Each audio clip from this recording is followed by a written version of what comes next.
당신은 놀랍고 아름답고 똑똑하고 당신에게 관심을 주는 라자를 만났습니다. 데이트를 시작하죠. 6개월 후, 당신은 그녀가 과거에 수십 명의 가벼운 파트너를 만났다는 사실을 알게 됩니다. 이건 단순한 과거가 아니라 하나의 패턴이었습니다. 그리고 이제 당신은 그녀가 당신을 사랑하지만 당신을 욕망하지는 않는 욕망 없는 관계에 갇혀버렸습니다. 당신은 안전한 항구가 되었습니다. 그녀가 향수에 젖어 다른 남자들을 추억하는 동안 청구서를 지불하는 남자가 된 것이죠. 이건 운이 나쁜 것도 우란도 아닙니다. 당신이 신호들을 무시한 겁니다. 오늘 저는 그 신호들이 정확히 무엇인지 보여드리겠습니다. 그녀가 숨기지 않았던 디테일들입니다. 보지 않았던 건 바로 당신입니다. 마음 단단히 먹으세요. 이 대화는 불편하겠지만 당신을 수년간의 좌절로부터 구해줄 수 있습니다. 아무도 말해주지 않는 진실은 이렇습니다.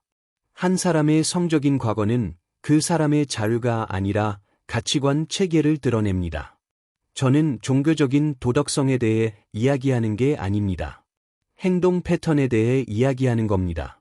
빠른 성적 확인, 밸러데이션을 통해 자신의 가치를 쌓아온 여성은 친밀함을 관심과 교환하는 법을 배웠습니다. 그녀는 욕망을 사랑과 혼동하며 안정감을 찾았을 때 그녀의 뇌는 그것을 매력으로 인식하지 않고 지루함으로 인식합니다. 결과적으로 그녀는 당신을 사랑하지만 원하지는 않습니다. 당신은 가끔 잠자리를 갖는 친구가 되어버리고 그 책임은 절대 그녀에게 있지 않습니다. 화학 반응 탓, 타이밍 탓, 스트레스 탓이죠. 진실을 알고 싶으신가요? 그녀는 자신이 존경하는 것을 욕망하는 법을 배우지 못했습니다. 그녀는 자신에게 도전하고 빠져나가고 거부하는 것만을 욕망합니다. 그리고 곁에 머물러준 당신은 투명 인간이 되었습니다. 원리는 이렇습니다. 인간의 뇌는 패턴을 연관시킵니다. 만약 여자가 수년 동안 섹스를 새로움, 아드레날린, 예부의 인정과 연결 지어왔다면 그녀의 보상 체계는 불안정성에 반응하도록 조건화된 것입니다. 간단한 비유를 들어보죠. 모래 위에 집을 짓지는 않죠. 하지만 평생 해변에서 캠핑을 하며 지냈다면 당신에게 집의 정의는 텐트가 되어버립니다. 누군가 튼튼한 기반을 제공하면 안전하다고 느끼는 게 아니라 갇혔다고 느낍니다. 이건 잔인한 게 아니라 심리적인 조건화입니다.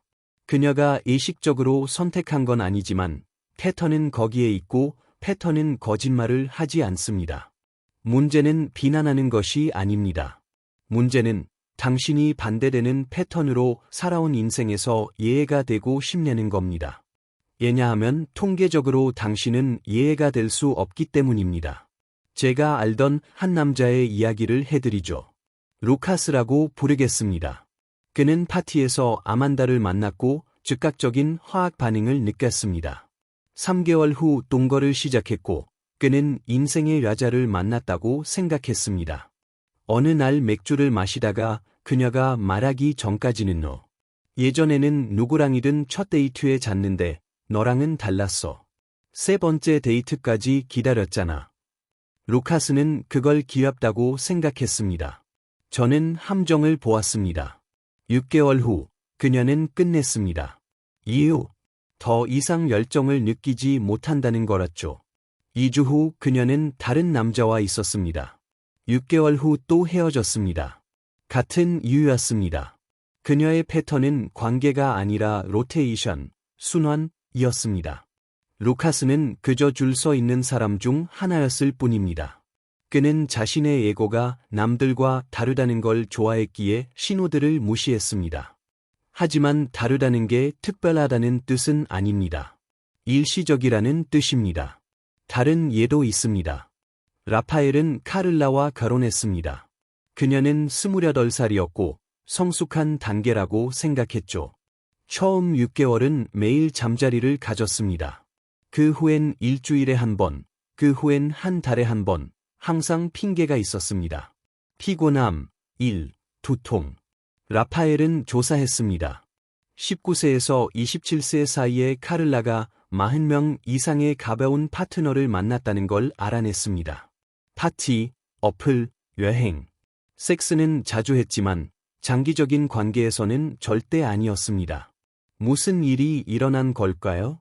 그녀의 내는 섹스는 새로움이고 헌신은 예물하고 학습한 겁니다. 라파엘은 남편이 되었고 남편은 흥분되는 존재가 아니라 일웍입니다. 그녀는 피곤하다는 것에 대해 거짓말을 한 게 아닙니다. 정말로 욕망을 느끼지 못한 겁니다. 그녀의 몸은 예측 가능한 것에 더 이상 반응하지 않았고 라파엘은 결혼 전에 올바른 질문을 하지 않은 대가를 치렀습니다. 이제 당신이 관찰해야 할 디테일들에 집중하세요. 첫 번째 신호, 과거에 대한 회피입니다. 이전 관계에 대해 물었을 때 그런 얘기하는 거 안 좋아해 라고 답한다면 그건 진실이 당신을 멀어지게 할 거라는 걸 그녀가 알기 때문입니다. 단순한 일이었다면 말했을 겁니다. 전략적인 침묵은 이장된 자백입니다. 진지한 관계가 몇 번이나 있었어? 라고 물었을 때 몇 번 있었는데 잘 기억 안 나? 라고 답한다면요. 기억을 못하는 게 아니라 당신이 점들을 연결하는 것을 원치 않는 겁니다. 현실적인 결과는 당신이 조금씩 항상 너무 늦게 알게 될 거라는 겁니다. 하나씩 드러날 때마다 당신의 신뢰는 깎여나갈 것이고 당신이 의문을 제기하면 그녀는 당신을 불안정하다고 몰아갈 겁니다. 두 번째 신호, 많은 남사친, 남자 사람 친구들입니다. 그녀는 말하죠. 그냥 친구들이야, 진정해. 하지만 그들은 파티, 어플, 여행에서 만난 친구들이고 분명히 관심이 있는 친구들입니다. 그녀는 관심을 즐기지만 순수하게 들리기 위해 그걸 우정이라고 부릅니다. 당신이 그녀와 데이트할 때마다 친구가 메시지를 보냅니다. 그녀는 웃으며 답장하고 아무것도 아니라는 걸 증명하기 위해 화면을 몰아주지만 절대 연락을 끊거나 선을 긋지 않습니다. 당신은 끊임없는 경계 속에 살게 되고 멀리하라고 요구하면 당신을 통제광이라고 비난합니다. 결국 당신은 양보하고 무례함은 일상이 됩니다. 세 번째 신호, 미친 시기에 대한 혼란스러운 이야기들입니다. 그녀는 그땐 다른 시절이었어 라고 말합니다. 마치 그 말이 모든 걸 해결해 주는 것처럼요. 파괴적인 행동을 젊음으로 미화하지만 부끄러움이나 진짜 배움은 몰아주지 않습니다. 그건 후회가 아니라 향수입니다. 그녀는 같은 주에 두 남자와 잤지만 그들은 몰랐다는 이야기를 웃으면서 하거나 지루해서 전 남친을 속였던 이야기를 합니다. 당신은 같이 웃지만 속에서는 뭔가 부서집니다. 패턴은 계속됩니다. 단지 이제 당신이 5년 뒤 그녀가 웃으며 이야기할 그 호구, 바보가 되는 겁니다. 네 번째 신호, 기준 부족을 정당화하는 화법입니다. 자율성을 반대하는 게 아닙니다. 하지만 내 몸, 내 규칙이라는 말이 어떤 것이든 정당화하는 데 사용된다면 그건 핑계가 됩니다. 그녀는 자유를 원하는 게 아니라 결과로부터의 면제를 원하는 겁니다. 그녀의 과거에 대해 불편함을 표현하면 그녀는 당신을 공격합니다. 마초야, 나를 통제하고 싶어. 자유로운 여자가 거슬려? 대화는 끝납니다. 당신은 묵묵히 참습니다. 절대 의문을 제기할 수 없습니다. 당신의 감정은 무시당하고 결국 당신은 항상 당신이 악당이 되는 이야기의 인질이 됩니다. 다섯 번째 신호, 초반에는 강렬했다가 사라지는 잠자리입니다. 그녀는 무슨 일이 일어난 건지 모르겠어 라고 말하지만 당신은 압니다. 그녀는 당신을 잡기 위해 섹스를 이용했습니다. 이제 당신이 낚였으니 더 이상 노력할 필요가 없는 겁니다. 그녀의 패턴은 정복이지 유지가 아닙니다. 처음 3개월은 만족을 모르고 창의적이고 헌신적이고 먼저 시작했습니다. 6개월 후에는 항상 당신이 요구해야 하고 그녀는 항상 핑계가 있습니다. 당신은 좌절 속에 삽니다. 그녀는 다른 방식으로는 당신을 사랑하지만 열정은 죽었습니다. 그리고 당신은 묻죠. 내가 어디서 실수했을까? 정답은 당신은 실수하지 않았습니다. 그녀는 그저 자신이 늘 어떤 사람이었는지를 보여줬을 뿐입니다. 6번째 신호, 수많은 전 파트너, 그러나 없는 전 관계. 그녀는 누구와도 잘된 적이 없다고 말합니다.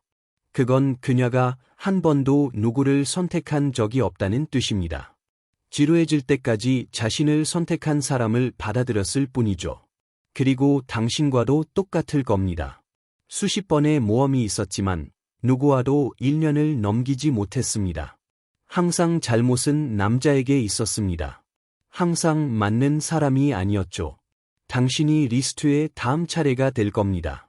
새로움이 사라지면 그녀는 당신을 떠나면서 당신이 변했다고 말하겠지만 변한 건 그녀의 흥미입니다. 7번째 신호. 소셜미디어의 자극적인 사진들. 그녀는 그냥 자존감 때문이야 라고 정당화하지만 사실은 낯선 사람들의 끊임없는 인정이 필요한 겁니다. 당신이 주는 것만으로는 충분하지 않습니다. 내면이 비어있기 때문에 예부의 욕망을 찾습니다.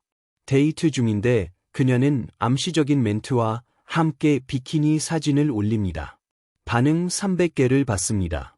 그녀는 DM을 보며 미소 짓습니다. 당신이 따지면 그녀는 답합니다. 질투해. 아뇨, 자기야. 당신은 절대 충분할 수 없습니다. 그녀는 항상 밖에서 관심을 찾을 것이고 당신은 불안하게 살 것입니다. 그녀가 당신을 그렇게 훈련시켰으니까요. 잘 들으세요. 이 신호들을 무시하는 건 관대함이 아닙니다. 사랑으로 이장한 겁쟁이 짓입니다. 당신은 자신이 개방적이고 현대적이고 진화했다고 생각하겠지만 사실은 편의주의적인 겁니다. 진실을 마주하는 건 아프고 헤어지는 건 아프고 혼자 남는 건 아프기 때문입니다. 하지만 무엇이 더 아픈지 아십니까? 5년 뒤 처음부터 당신이 옳았다는 걸 알게 되는 겁니다.